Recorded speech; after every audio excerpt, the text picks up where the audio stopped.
Ladies and gentlemen, welcome back to another episode of Idiosyncratic Fables, a part of Wilderness Fire Productions, where we are cultivating the passion for books, audiobooks, and storytelling. Since time immemorial, we have been storytellers. Everybody has a story to tell, and I want to hear yours. I'm your host, James, and today we are diving deep into the spicy, the emotional, and wildly talented world of romance narration. If you've ever fogged up your earbuds with a steamy scene, laughed out loud in public, or straight up cried in your car because the performance hit you right in the feels, you already know the power of a truly gifted narrator. And today's guest is one of the very best. She's the self-proclaimed Rose of Romance. She's narrated more than 130 audiobooks, most of them for USA Today and New York Times bestselling authors.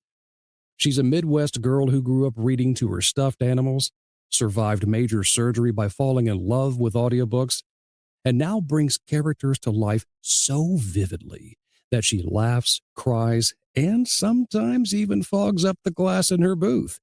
Please give me a huge welcome to the one and only Lexi Evans. Lexi, thank you so much for being on the show today. Oh my goodness. Thank you so much for having me. I'm so excited to be here. So you call yourself the Rose of Romance. Talk to us about that title. What does that mean to you personally? Yeah, absolutely. So I I've been doing this for 7.5 years, and I felt like this past summer, maybe I wanted to bring a little bit more of myself into my branding and just growing as a person and discovering the inner voice as well. Right. I have just been really drawn to roses. Very, very much. It's just like they mean a lot to me, and I started just kind of thinking about that. Because yes, you think of romance, you think of roses and chocolates and stuff like that, but there's more to it than just that. And a rose not only has this beautiful scent and petals and blooms, but also it has thorns Mm. and roots. And sometimes it isn't in bloom, but it's still whole. And so I started feeling that other side of the rose, and that, those thorns are there for a reason, and that's okay. Ooh, good call. Yeah. And so even when we are soft and delicate and sensual and, all the things that the rose represents, typically we also have those thorns in the stems and the roots, and that supports and protects the rose. So I kind of say you get both sides, and I like to bring that into my narration as well. Ooh. All right. So let's use that and segue into my next question then, because it's almost like you read my notes, Lexi. How would you say romance narration became more than just a job? Like it sounded like your true calling. Yeah. I would say because on the surface, it seems like, oh, romance is just, lovey-dovey, or it's just happily ever after, but it's not. It is, there are so many different levels of romance. And sometimes, you will have a broken heart. You go through a metamorphosis throughout relationships and throughout journeys. And that I connect with very, very much, because that to me is the evolution of the human experience. And, you know, um, just being able to express and create that art form through the human voice, and be able to mirror the experiences that the characters are having and that I can relate with in some way, using that pain also that we've gone through and creating Mm. something new from it, I feel is not just, a way of dealing with it, but also we're alchemizing those emotions and bringing something new to it. And that hopefully the listeners will be able to see themselves, even for just a moment, in that story and that narration, and be like, wow, I feel seen, I feel heard. So that's where I really connect with romance. That's fantastic. Now, growing up as an only child, reading aloud to your stuffed animals and dolls, Yes. let's fast forward to when you discovered audiobooks while recovering from surgery and your husband encouraging you to pursue it. Walk us through that aha moment when you knew this was the career you were meant for. Sure. Okay. So, yes, ever since I was a little kid, I I've loved to read. And I was an only child. So I would read, I would play with, my dolls by myself, games by myself, both sides of the board game, um, and, you create, I guess, your own friends with your dolls and stuffed animals and things. And so, yeah, I would read to them. And then also my mom, she loved listening to me read. And my dad also would read out loud to me and to my mom too. He would read Sherlock Holmes at night, and I would listen to him. And he read me The Lion, the Witch, and the Wardrobe. You Oh, know, and I still have that book. And he wrote a little note for me in it saying he couldn't wait to read it to me. I still have that tucked in the jacket.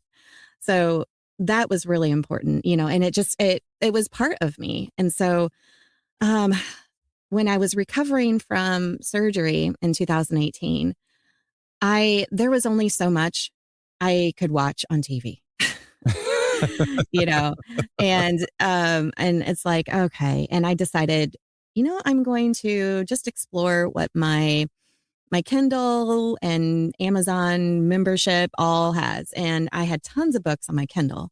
And then I was just reading through it and I saw, oh, audiobook narration. Now I do remember as a kid too, having like books on tape, you know, oh yeah. listening to that and, that was, I love that too. But, so I ended up listening, or I was reading, I downloaded the book and then I saw, hey, try out the audiobook narration.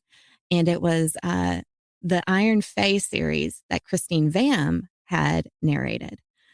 And I started listening to that and I was like, oh my gosh, this is just bringing a whole nother level to this book.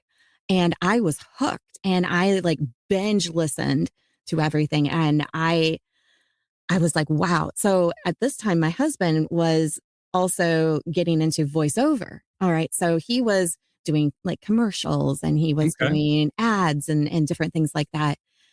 And he's not a reader like I am. He really never has been. He's more like techie and like, computer stuff and things. But for Sure. me, I've always been a reader. And so I was like, I wonder, how do you get into this? I mean, I've been told so many times throughout my life that, oh, you have an amazing voice. And when I was in retail management, I would answer the phone. People thought I was a recording, you know? and and so they're like, oh, you have such an amazing voice. I'm like, well, thank you. And I have some theater background, little plays and things, not anything major, but um, I how much I fell in love with this. And I was like, I need to research what this is all about. How do you get into this?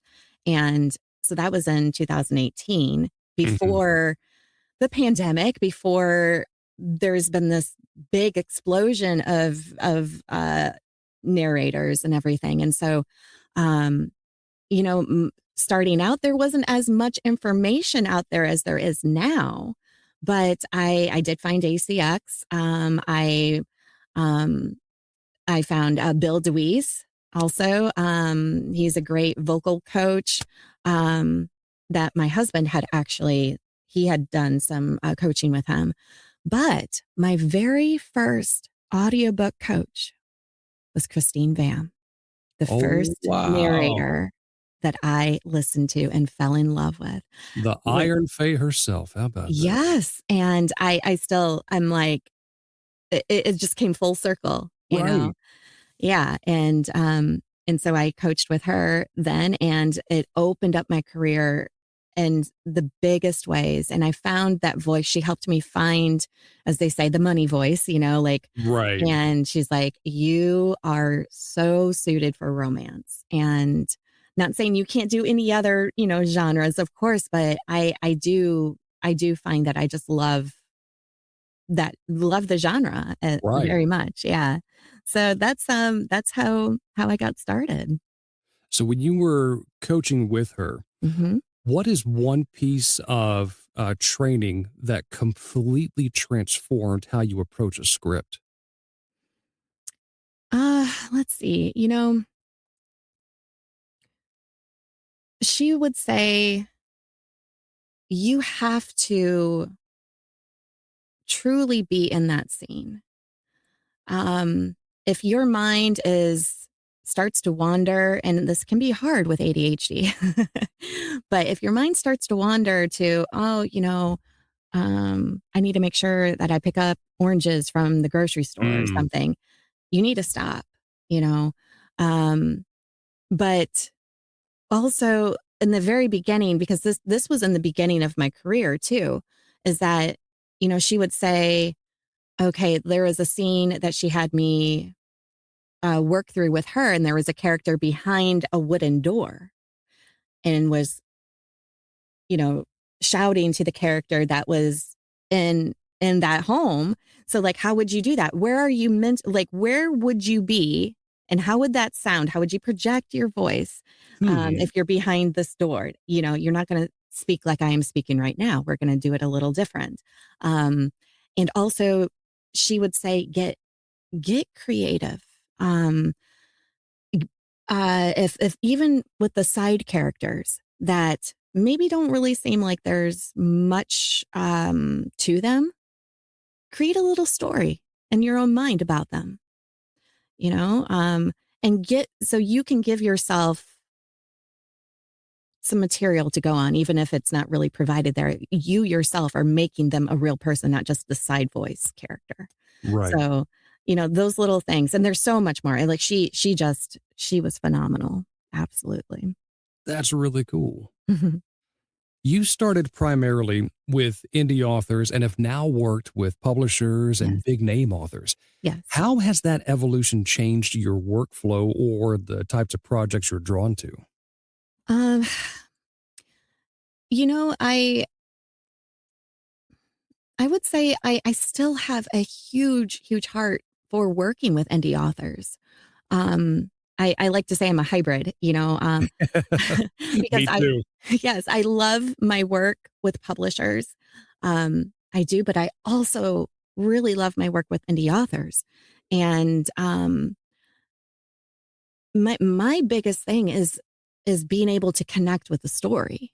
And um one thing I do love about indie authors as well is that I can usually, I'm usually able to talk with them like behind the scenes. Yeah. And I recently, I've, did this beautiful book.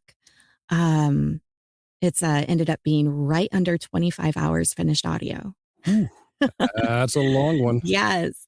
But it is a slow burn, steamy, behind closed doors kind of romance that is a fantasy romance. And Ooh. um, the writing just was amazing. But what I loved is I was able to talk with the author, and she told me why she even started writing this book and how she used the grief from her mother's death to heal through it. In certain scenes, she would tell me, this is why this is important, or this. And just knowing that in the back of my mind, I mean, I was in tears many times in my Right. booth, because not only was it an emotional scene, but I knew how much this meant to her. Sure. And so I do love that. And, with publishers, I love being able to, there is a sense of recognition and feeling like okay, I'm being seen now, like Right. they see me and you feel acknowledged as a professional and as established in this industry and being cast with some other really amazing narrators that you get to connect with and may be the only way that you would connect with them. So I love that. I love being able to collaborate in that way. And it's exciting for sure. That's really cool. Now, you're also known for incredibly thorough prep work, reading the entire book, color coding characters, noting accents, personality quirks, and even building playlists from author mood boards. That's fantastic. Yes. Walk us through a typical day or even week in your book and how you live in the book so deeply. Sure. Yes. That is for me, I'm a planner in that way. And like I said, I want to know as much as I can about my characters and also maybe and if I can, about the story and what inspired the author to write this particular scene or the book at all. And if they do have a playlist, I ask for that and I load it up on my phone. And sometimes they'll even say, these chapters or these scenes go with this song. And if I know that I'm going to be recording that, I will listen to that song beforehand Ooh, because music is so incredibly powerful. Just like the spoken word is right, incredibly powerful. Music too can just, I mean, it can put you it can bring out those emotions, you put on like a salsa kind of song, you're going to be grooving and right, but then like if there's a more serious song and then it's slower or an orchestra piece that is just more somber, you're going to feel that correct. too. So I like that. I get very inspired by that. And yes, going through color coding everything that way. And that was one thing that Christine taught me, saying how incredibly important that is, because then your narration flows more as you're narrating it, um, and it just it really helps me know how to bring these characters out as much as I possibly can. Um, and I want to represent as well Right. as well as I can. You are 100% spot on with uh, um, the ideology behind music because it absolutely sets the stage. I mean, I'm Mhm. already thinking of various songs that are just coming to mind right now, depending upon the, atmosphere I want. Like, as Right. a prime example, yesterday, I chose to sit on my front porch and have a cigar. The very first artist that came to mind was like this kind of slow burn jazz artist, Diana Mm. Krall. So, listeners out there, if you're not familiar with Diana Krall and you want that low light lounge music, which is that kind of like deep alto and yet smoky female voice, Diana Krall is the one you want to go with. And then vice versa, if I'm making pizza, like I often do every week, I'm going to throw on some Italian instrumental Yes. music because it just sets the stage perfectly. And then Absolutely. with my childhood roots in Louisiana, I am also known to make a pretty mean gumbo here at the house. Ooh, And I've got a playlist. I can't take credit for making it. My dad made it, but it's called Couchon de lait, which I'll put that one on, and it's just ripe with all kinds of Cajun music. So it's perfect to cook gumbo to. that's amazing. I love it. Setting the scene. Oh, 100%. So you create a welcome packet for authors with character sheets, Mhm. dream casting, etc. And you even give them a 15-minute sample early on. What Yes. is the best, or in this case, even funniest, author feedback you've ever gotten on a sample? Oh boy. Hmm. Gonna make you work for this one. Yes, right? Um, Let me think here. Hmm.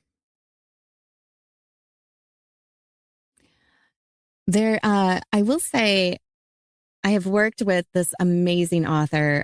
She's become a great friend as well, Morgan Comnick Strawn, Okay. and she has such a sense of humor when it comes to her books, and she's very thorough with uh, the way that she helps answer the questions, which I appreciate so very much.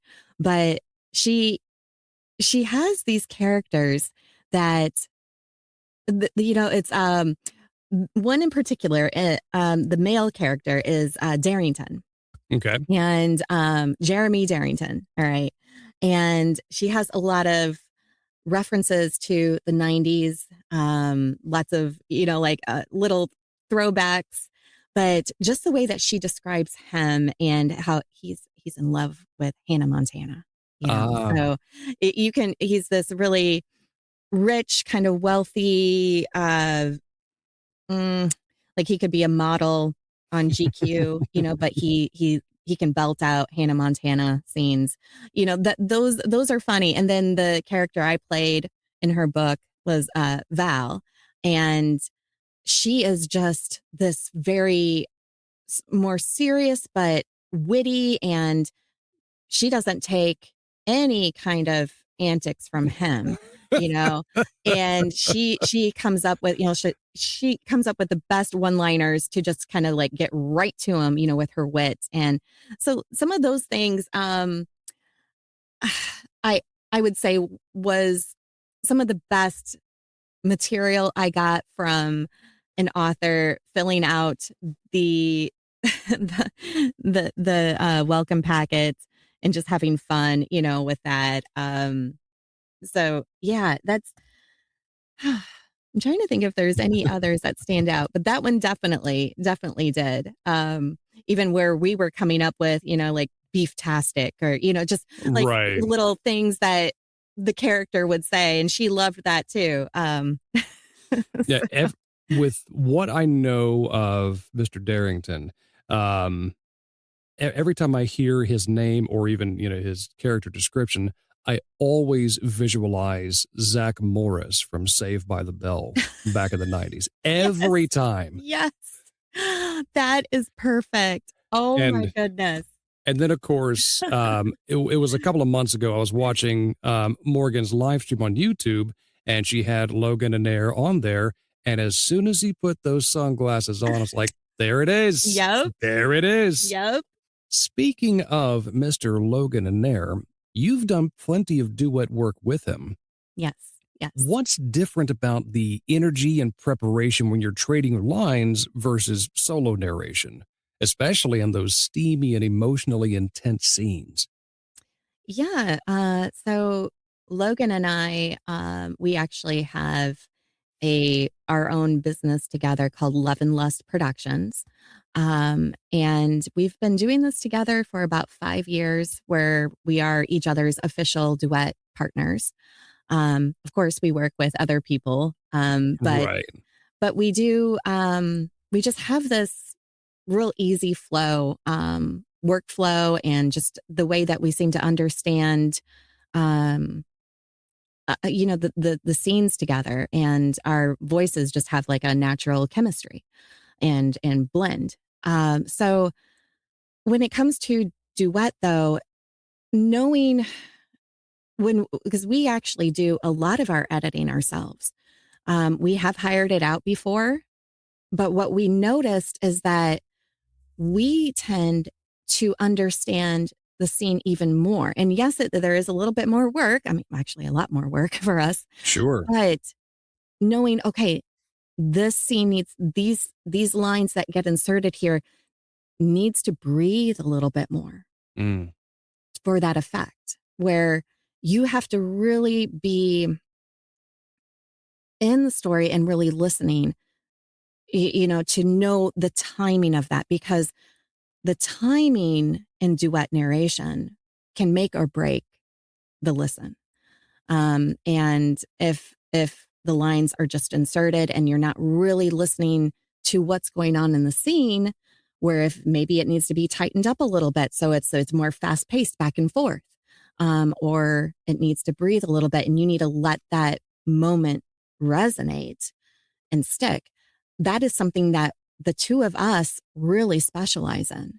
And I feel that our performances together just bring that out, and the way that we handle our post production as well Okay. is just as important there. So, but yeah, we talk about the scene, and we talk about the characters. We talk about, oh my gosh, this scene just, I felt it so, like I'm crying here, kind of thing. Right. And I also prep our books to, and I'll share it with him because I am such a thorough prepper. Now he reads it, front to back as well. But I also put things like, um, if this is acceptable to read on social media live or not. Because there are a lot of, especially those steamy scenes that we can't, Mm-hmm.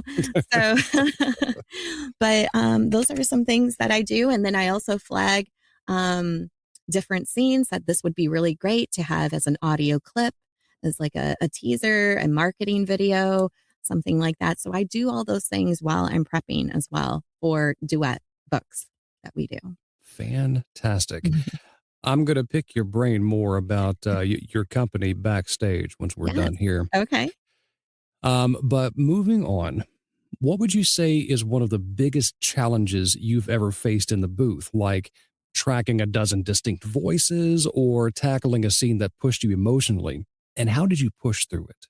Mm, okay. That's a hard one. I think sometimes possibly it might be if there's something that is a bit triggering, Mm, and as a woman, sometimes there are things in the books that can hit a nerve. Not just saying because I'm a woman, um, but there are times when it's just like, whew, okay, maybe it was the way that that character spoke to the FMC, and right. it's just like, ooh, that brings me there. But I have said I feel a calling also in some of these scenes that are very difficult to hear, read, experience. I do feel a sort of calling to be the voice of that, because not only myself, but those that I love have been victims of things. And depending on how it's written, and most of the time it is written from a very respectful, good way. But even in those hard, really dark moments that the character might go through, depending on how it is presented, I want to be that voice, because at those times, there wasn't a voice for us. And so, if I need to take a moment, I will. If it's a little bit much, I'll take a moment and be like, okay, all right, it's all right, But knowing that I can be this voice for those that will be like, wow, this person gets it. This character gets it. She is me. I am her, kind of thing. That does help me get through those things, and maybe a good drink afterwards. Of course. Of course. Now, you've said that voicing a villainess is one of your favorites, Yes. and you draw inspiration from TV and movie characters like Sophia from Golden Girls to even the show Lucifer. Hmm. Can you share with us a memorable character you've brought to life and the research or trick you used to make her or him just pop? Oh, you know, I like to say that I rely on some of the Disney characters, honestly, because you know, there's there. Oh, I love some of the villainesses, like Ursula, Oh, poor yeah. unfortunate soul, like I love that energy, and just they can be fun. They can be, just like there's this energy about them, that's Right. fun to play. Now ultimately, they get what's coming to them usually. But also what I like to learn, there was a show, oh gosh, I want to say like 15 years ago, maybe. Doesn't seem possible, but Once Upon a Time. I remember that show. Yes. And it My was, brain wants to tell me that it was 5 years ago, I but know, I'm right? pretty sure it was a little bit longer. Yes. And one thing I loved about that show, and it was kind of around the same time where you started seeing books and TV and movies showing how the villain became the villain.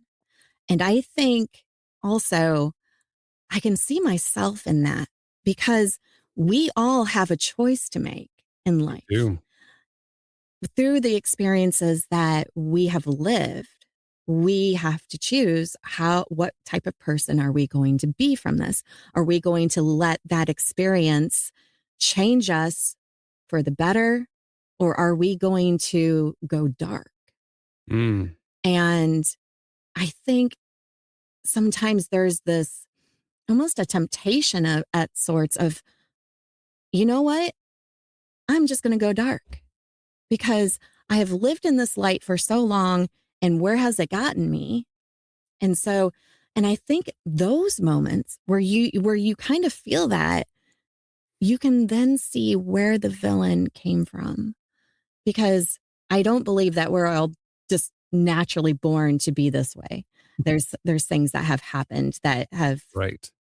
molded us into what we are. But we do have a choice to make. And, sometimes too, it's just like, you're just like, well, you know, um, just want to watch the world burn kind of thing, but you don't. But, it's, so I feel like there is also those stories of like, I've been there. I understand.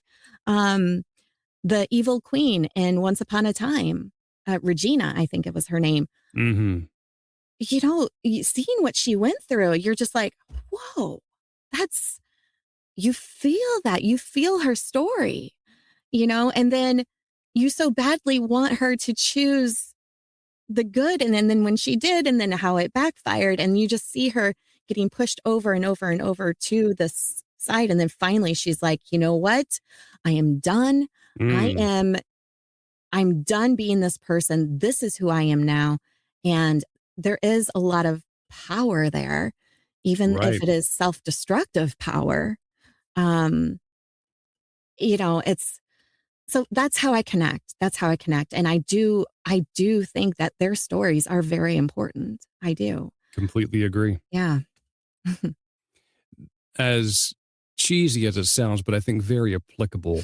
The very first storyboard relationship that comes to mind, as far as having the necessity for both, is the relationship between Batman and Joker. Mm. Um, I cannot remember if it was in the cartoon, the comics, or a video game, but the Joker said to Batman, and I'm going to paraphrase here, um, Batman, you need me. You need me to cause the chaos to give you a purpose to do what you do. So therefore, I thrive in this chaos because it makes me happy because I like you. I like what you do. And if there wasn't a me, there wouldn't be a you. Wow. Right. Wow. That's, you Right. couldn't sum it up any better than that. That's, Right. wow. Yeah. And for the record, I love Batman. 100%.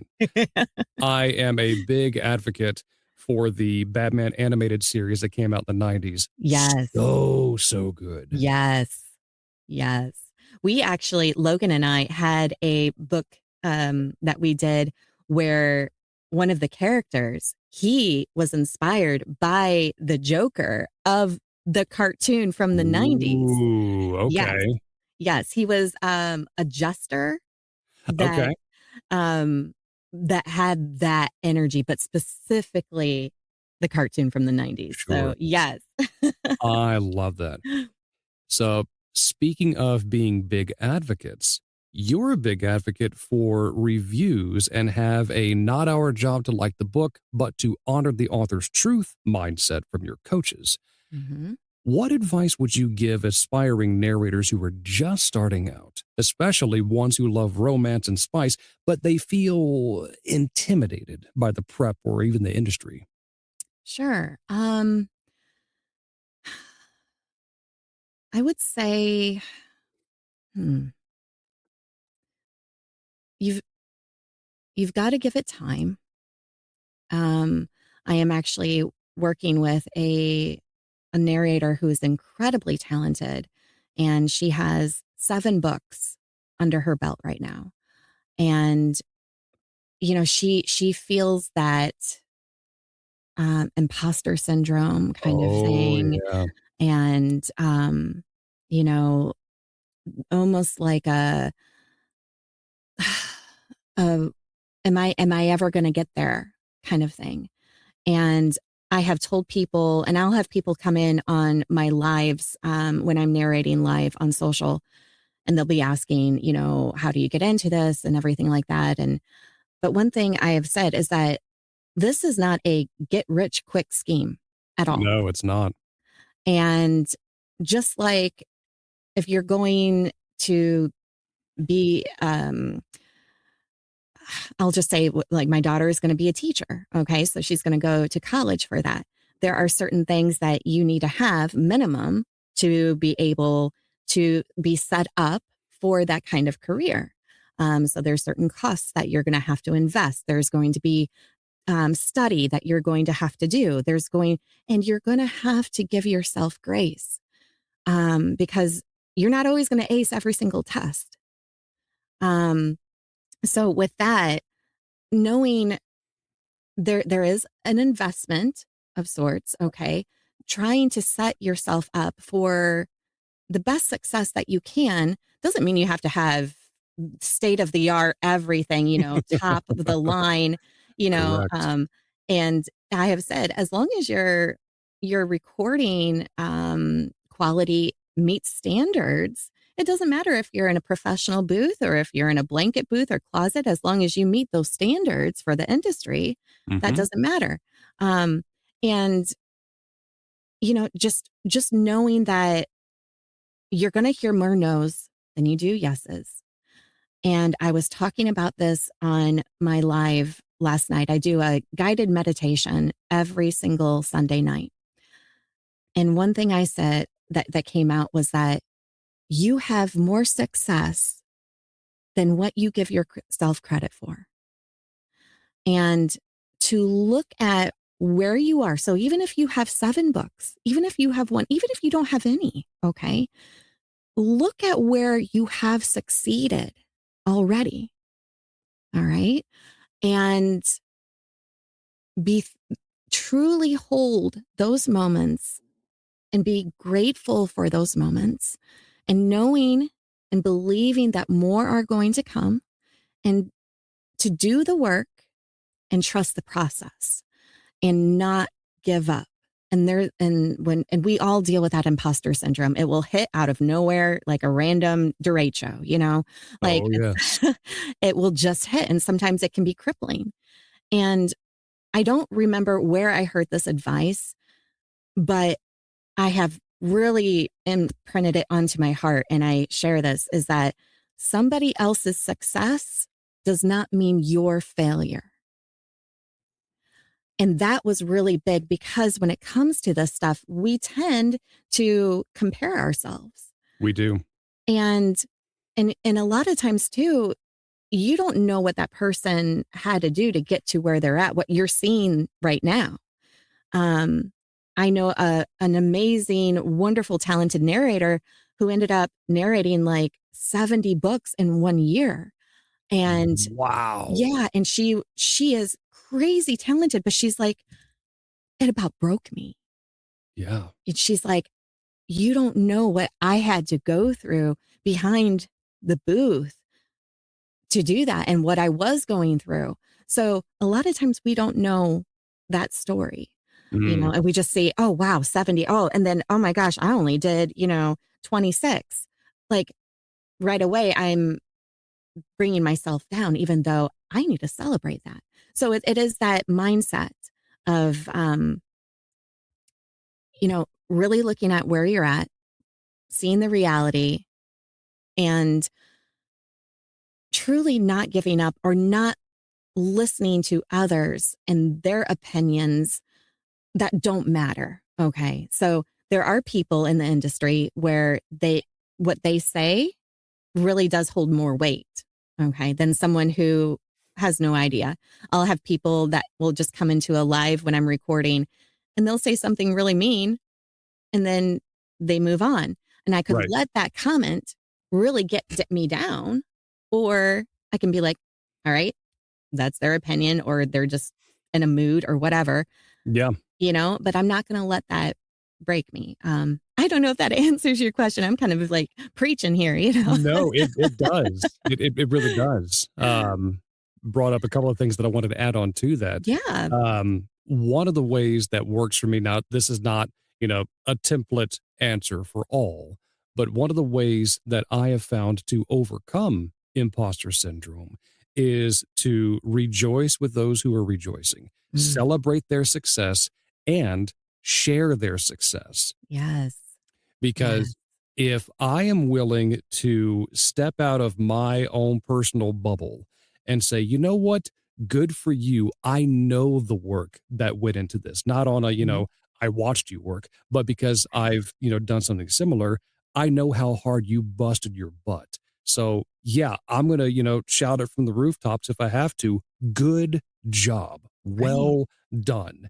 And then once that, box has been checked, and I come back and go, all right, where can I go with my career?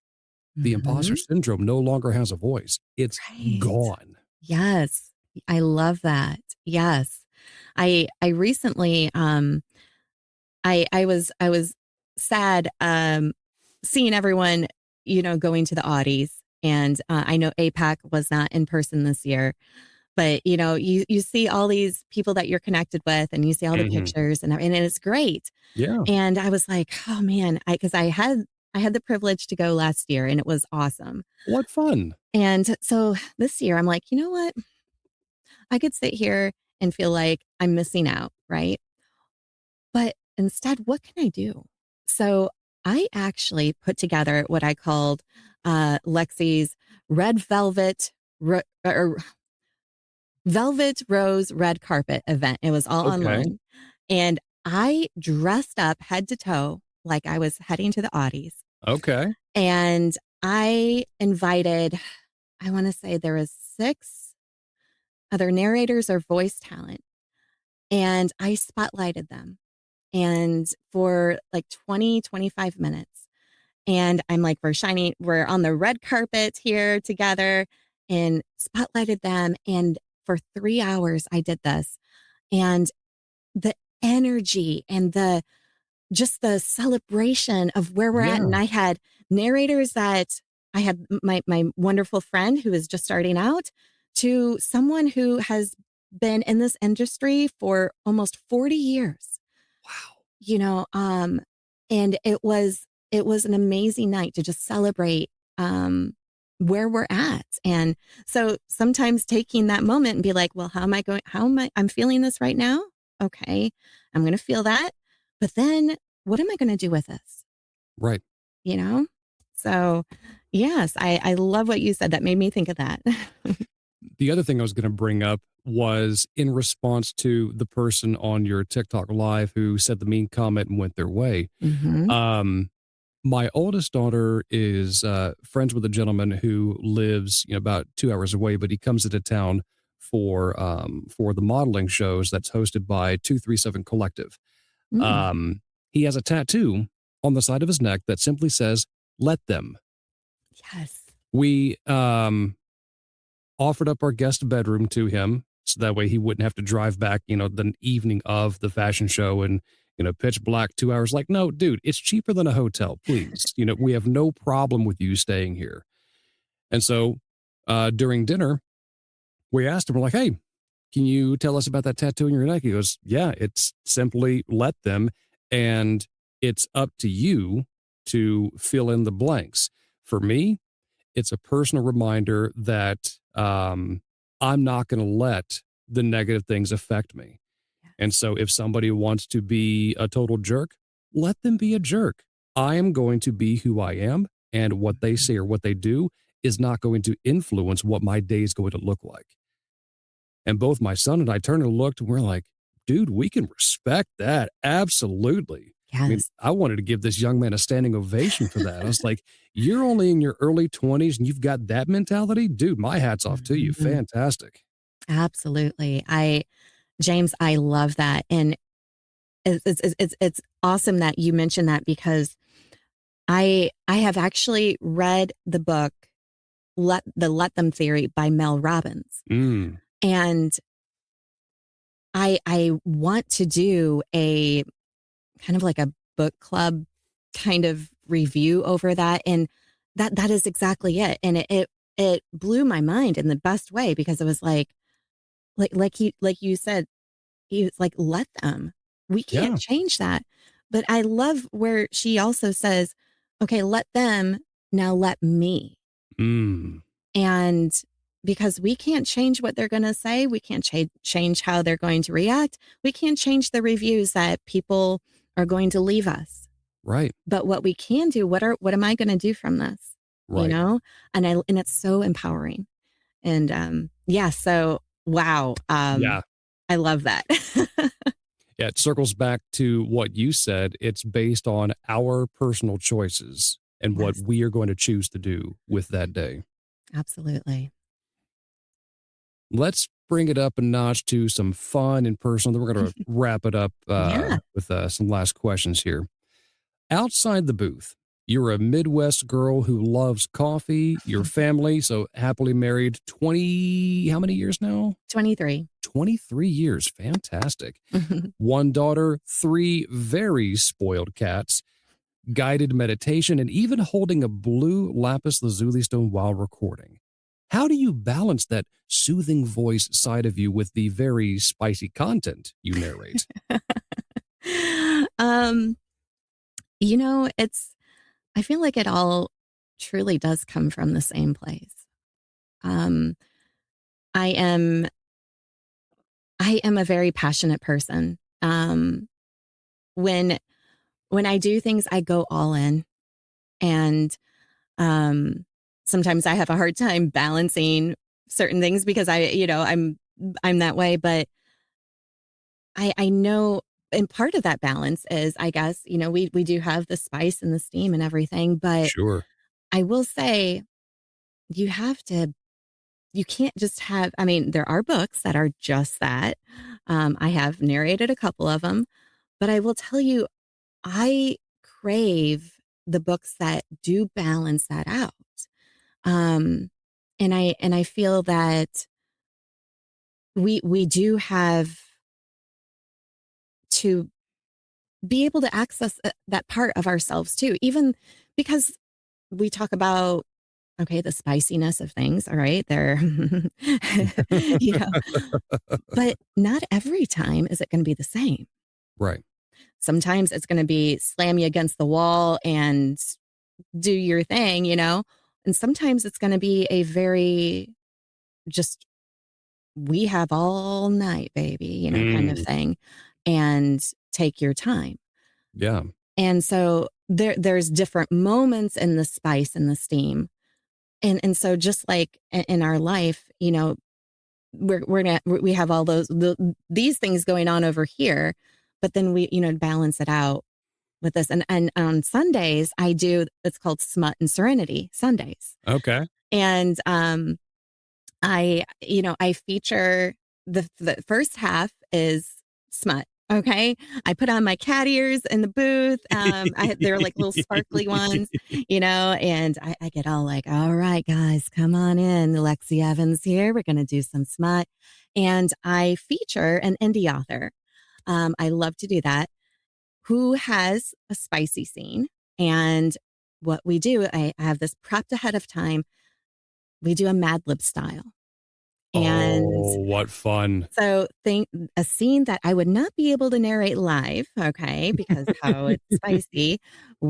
I have certain things and I ask the viewers coming in, I need your participation. So I need some body parts here. Give Lexi some body parts, you know. Oh yeah, that eyeball lid, amazing, you Mm, know. And then I have other things, verbs, nouns, all that stuff. And then I narrate it live as if it truly is a spice scene. um, Last night we had, that couldn't believe how amazing his bunk bed was, and that it was about as good as a rubber chicken, like, and we're all laughing. Oh my goodness. And then we had a scene about Mothman. There's just been awesome things, and we're all laughing so hard. And I truly believe laughter is medicine, you know? 100%. Um, and so we do that. I feature an indie author. And then what I do is while I'm transitioning and I'm getting things ready to move the energy over to guided meditation, I let the author speak a little bit about their book and people can get connected. But then I move us on to the serenity portion and saying how important it is to be able to regulate our nervous system, to be able to have true self care beyond taking a bubble bath or doing a face mask or something, truly being able to just let go of that negativity, the stress, and things that we have built up in our body during that week and Hmm. let that go. And I can move my voice into a very soothing voice and Mm, calm and centering. And it's not too different from when you are narrating spice at times. You shift your energy. And right. so that I love that you mentioned that because I do balance that out. And I had somebody last night being like, I had no idea what to expect, smut and serenity. Okay. But she said, you transitioned us effortlessly from that to this. And she was just kind of blown away. And she was new to Smut and Serenity Sunday. And Right. yeah, so again, there we go. I don't know if that answers everything, but No, it did. No, yeah. 100% it did. So let's say a listener is just now discovering your work. Which one of your audiobooks would you hand them first and why? Oh boy. Okay. Oh, let me think about this one. One thing when I do have somebody ask me, okay, what book do you recommend? I want to listen to something. I do like to ask, do you have a favorite? Are you more into like fantasy romance? Do you like contemporary romance? Do you like, what's your pleasure pretty much? And Mhm. but I will say I do love books that are multicast or duet narrated. Um, Logan and I did do one recently that was really good. It was a Why Choose dark mafia paranormal romance. All right. That's a mouthful there. That it is. I'm sort of um, going, okay, okay, okay, oh, okay. yes. That was called They're a Reckless Thief. And it had a little bit of everything and it was great. Um, to date, right now, I will say I recently had a book that was just released that featured a all-star male cast, including Teddy Hamilton. Ooh, Um, and all of it was duet multicast narration by Deborah Garland. And this is called Ring of Truth. And I would say that entire series, starting all the way from Savage King as the first book to the end of the series of Ring of Truth, with all of this big cast. We have J.F. Harding, Aaron Shedlock, Gregory Salinas, Logan Anair, Tyler Griffin, Troy Duran, and of course, Teddy Hamilton. wow. Yes, big cast. And then me. That is an So, all-star lineup. and Deborah she knows how to craft her books and the way she does. And it's just, she gets you in, you're on the edge of your seat. You're wondering what's happening. And she has that kind of talent. She knows how to write these books and then also the chemistry and everything that she brings. But I would say that series is one that I love as well. So I would definitely start with book one and go through. But yes, those are, I would say, those books right now. Yeah. Okay. All right. Last question for you, Yeah. Lexi. Where can people go to find you online? Because I'm pretty sure there's listeners out there going, my gosh, I have got to find her to narrate my book, or I want to join this TikTok live sensation that she keeps talking about. Where can they find you online, Lexi? Yeah, absolutely. Absolutely. I am on the main social media pages. So you can find me as Lexi Evans audiobook narrator on TikTok, also on Instagram and Facebook. I have a profile on there as well.